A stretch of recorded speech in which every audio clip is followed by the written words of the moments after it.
ህይወትና بمن يتمرح زلا كريستوس أبلبنا ينبر على ده أتي أبلبنا زفانس من يتقميت أو زلا نهوتنا دشوا من ينقص كماني من يخجزنا فقادين يزخنا سلازم بأمانة نحن وانتين خنود زلنا نعي هوتي كريستوس سب مس كريستوس كرخب كله سلام يركب سب مس كريستوس كرخب كله حجوس يركب سب مس كريستوس كرخب كله تصفى يركب سب مس كريستوس كرخب كله زل عالماوي هوتون يركب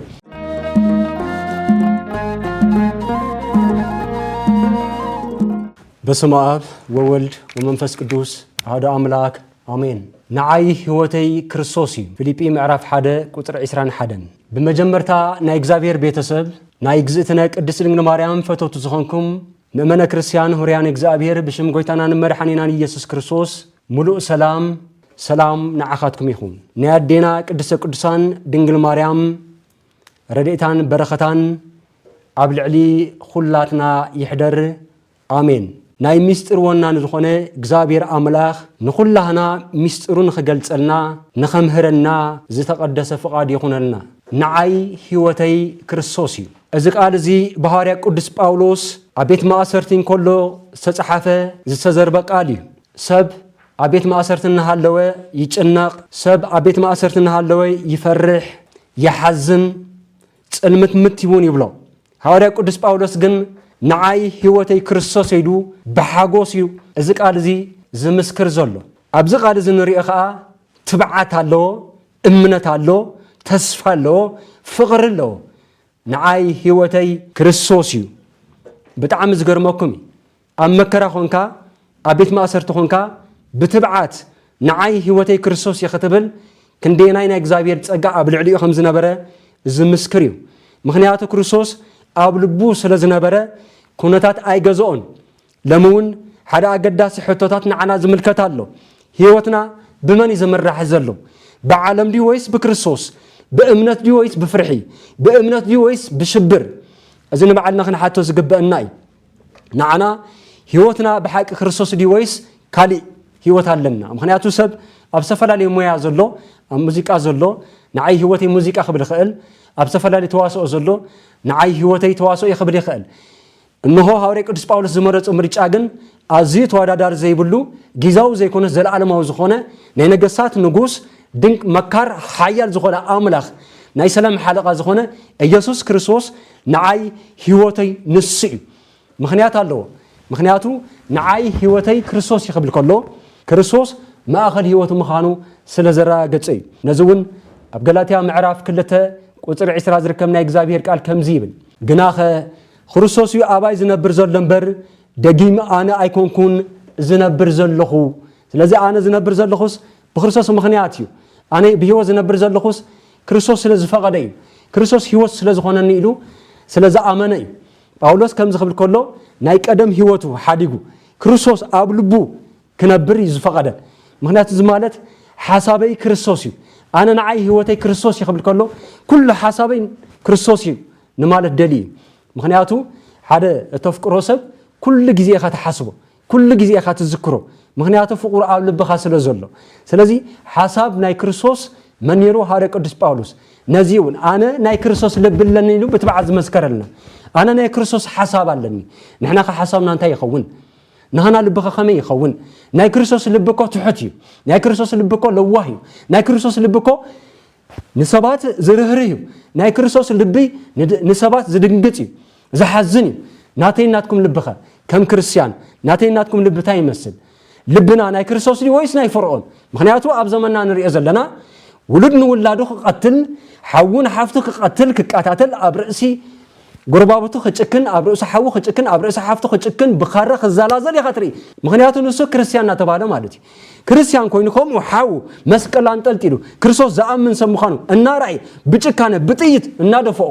እዚ ልብዚ ናይ ክርስቶስ ልብ ኾና ይከል ምክንያቱ ናይ መምሳል ህይወት ይዘለና ማለት ናይ መምሳል ክርስትናኻ ናብ ህይወት ከብቃዕና አይከልኒ ናይ ህይወት ክርስቶስ ይخبር ከሎ በቃል ጥራህ አይኮንን በግብሩን ይገልጾ ነይሩ ነዚ ሐዋርያ ቅዱስ ጳውሎስ ከማንም ሐዋርያ ኃይል እግዚአብሔር ዝነበረው ኃይል እግዚአብሔር ዝሓደረው ምሩጽ አቅሓ ዝኾነ ማለት ናይ ህይወት ክርስቶስ ይخبር ከሎ አና አገልግሎተይ በክርስቶስ እዩ ዘገልግሎ ሁሉ ንሰብ ኢለይኮንኩን ስለዚህ ናና አገልግሎት ነመን ንሰብ ክንሕጉስ ወይስ ንክርስቶስ ክንሕጉስ ኢና ኢና ነመንና ነገልግል ዘለና እዚ ኻ ኩሉ ግዜ نبعلنا خن حتى زقبنا مالتي سلازي خنوسن زلنا نعاي هيوتي كريستوس يخنبل زتقبئي مالتي سلازي سب جنزب سب سراح ويك بعالم كنبر كخل كله من أبلاد كعبك خوني خل جن حق أنيا كريستيان كل جزء بكريستوس ينبر كالي زمرحو كالي زمك حلوون سلازي يبلو نعاي هيوتي كريستوس يخبل كل هاريك قدس باولوس كريستوس أمكرا حيل إيه مالتي حيل سلازخوني أمكرا جزء حيل سلازخونه مالتي مخنياتو أبقالي كورنثوس معرف 10 تخلته قصر 9 بل حيلي بدخاميو زفت أممو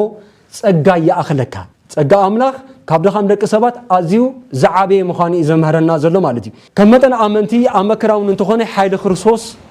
ኩሉ ግዜ ምሳና ስለዝኾነ ጸኒዕና ንነብር ማለት እዩ ሐዋርያ ቅዱስ ጳውሎስ መከራሪ እዩ ሐዋርያ ቅዱስ ጳውሎስ ኣሲር እዩ ሐዋርያ ቅዱስ ጳውሎስ ስለ ክርስቶስ ክብል ተገሪፍ እዩ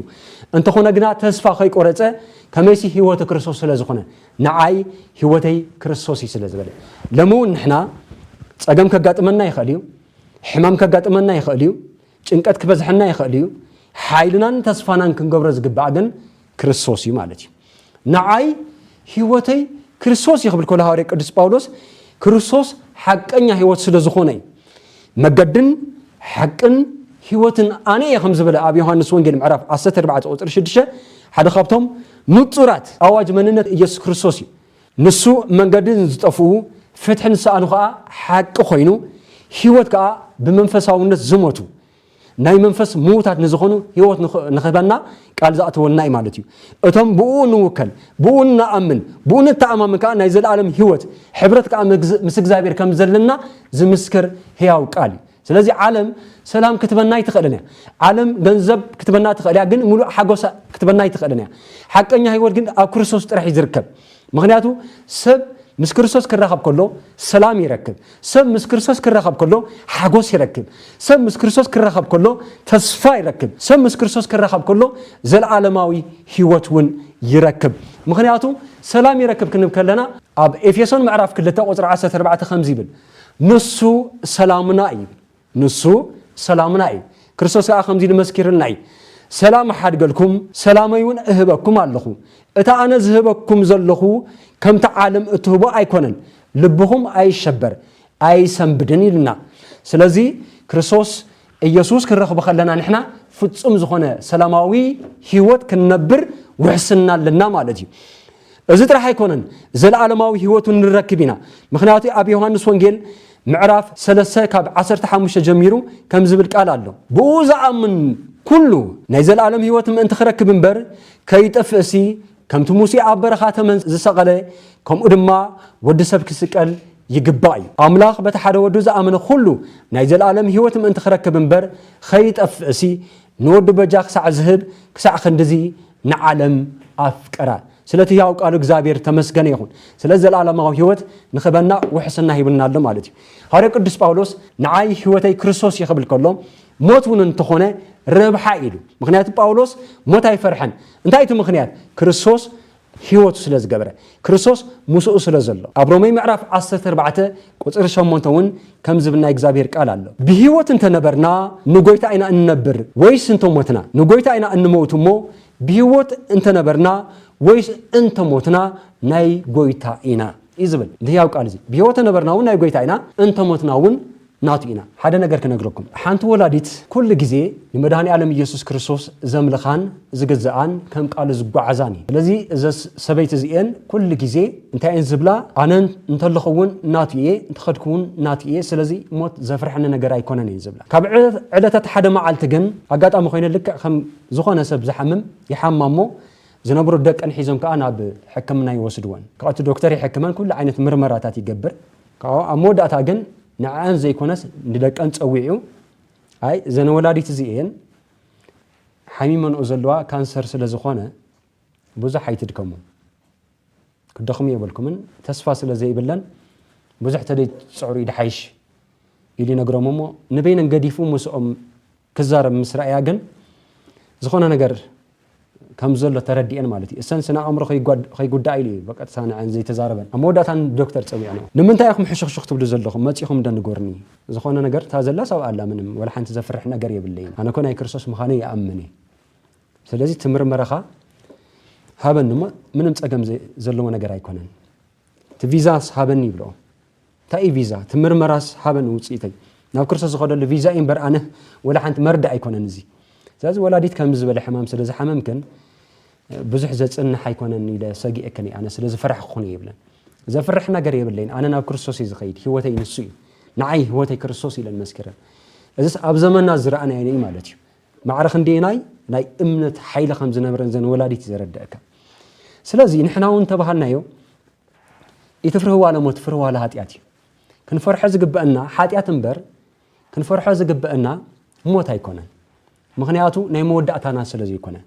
ኣድራሻና ንቀይረሉ ክርስቶስ ፊት ንፊት ንረኽበሉ ዕድል ስለ ዝኾነ ማለት እዩ ሓደ ሰብ ሞይቱ ዝበሃል ግን ሞቱ ለሰብ ርሂቅ እግዚአብሔር እዩ ካብ እግዚአብሔር ተሪሒቑ እዩ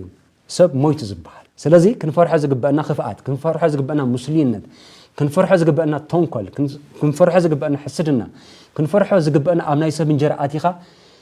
ዘይኮነ ስራሕ ምስራሕ ምቕታል ምሕሳው ምስራቅ